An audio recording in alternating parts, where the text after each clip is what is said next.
السلام علیکم ورحمۃ اللہ وبرکاتہ۔ آج میں ایک واقعہ آپ لوگوں کے سامنے پیش کرتا ہوں۔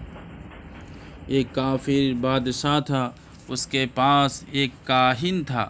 کاہن اس کو کہا جاتا ہے جو شیاطین کے ذریعہ یا نجوم کے آثار کے ذریعہ کچھ غیبی خبریں معلوم کر کے لوگوں کو بتائے۔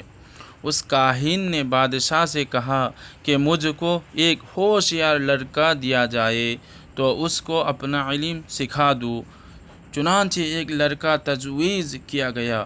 اس کے راستے میں ایک راہب یعنی عیسائی پادری رہتا تھا، اور اس زمانے میں دین عیسیٰ علیہ السلام ہی دین حق تھا، اور یہ راہب اسی پر قائم عبادت گزار تھا۔ وہ لڑکا اس کے پاس آنے جانے لگا اور خفیہ مسلمان ہو گیا، چپکے مسلمان ہو گیا۔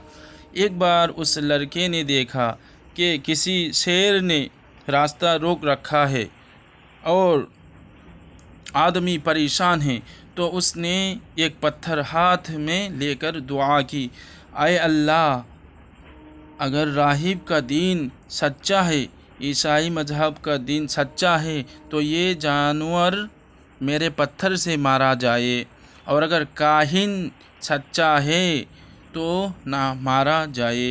اور یہ کہہ کر وہ پتھر مارا تو شیر کے لگا اور وہ ہلاک ہو گیا۔ وہ پتھر شیر کو لگا اور لگتے ہی وہ شیر مر گیا۔ لوگوں میں شور ہو گیا کہ اس لڑکے کو کوئی عجیب علم آتا ہے۔ کسی اندھے نے سنا، آ کر درخواست کی، میری آنکھیں اچھی ہو جائے۔ لڑکے نے کہا، بشرطے کہ تو مسلمان ہو جائے۔ اس نے قبول کر لیا۔ لڑکے نے دعا کی، وہ اچھا ہو گیا اور مسلمان ہو گیا۔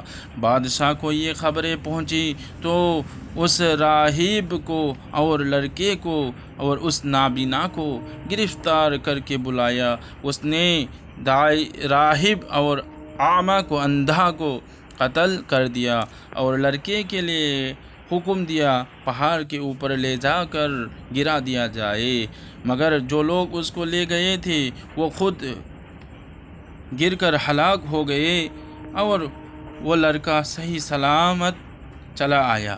پھر بادشاہ نے سمندر میں غرق کرنے کا، سمندر میں پھینکنے کا حکم دیا۔ وہ اس سے بھی بچ گیا، اور جو لوگ اس کو لے گئے تھے وہ سب پانی میں ڈوب گئے۔ پھر خود لڑکے نے بادشاہ سے کہا، مجھ کو بسم اللہ کہہ کر تیر مارو تو میں مر جاؤں گا۔ چنانچہ ایسا ہی کیا گیا اور لڑکا مر گیا۔ پس اس واقعہ عجیب کو دیکھ کر لوگوں کی زبان میں نعرہ بلند ہوا کہ ہم سب اللہ پر ایمان لاتے ہیں۔ بادشاہ بڑا پریشان ہوا اور ارکان سلطنت کے مشورہ سے بڑی بڑی خندقیں آگ سے بھروا کر اشتہار دیا کہ جو شخص اسلام سے نہ پھیرے گا اس کو آگ میں جلا دیا جائے گا، اور بہت سے مسلمانوں کو آگ میں جلا دی گئی۔ بادشاہ نے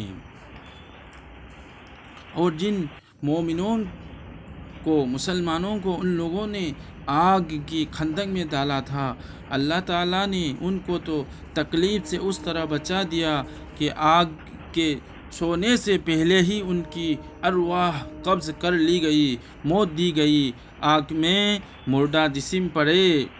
پھر یہ آگ اتنی بھڑک اٹھی کہ خندق کے حدود سے نکل کر شہر میں پھیل گئی، اور ان سب لوگوں کو جو مسلمانوں کے لیے جلنے کا تماشا دیکھ رہے تھے اس آگ نے جلا دیا۔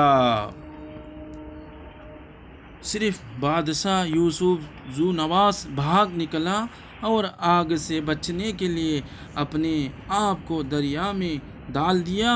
اس میں غرق ہو کر مرا، پانی میں ڈوب کر خود مر گیا۔ اللہ کی عذاب سخت ہے۔ جو ابھی تک میرے چینل کو سبسکرائب کیا نہیں ضرور کرے، انشاءاللہ اچھی واقعہ سننے کو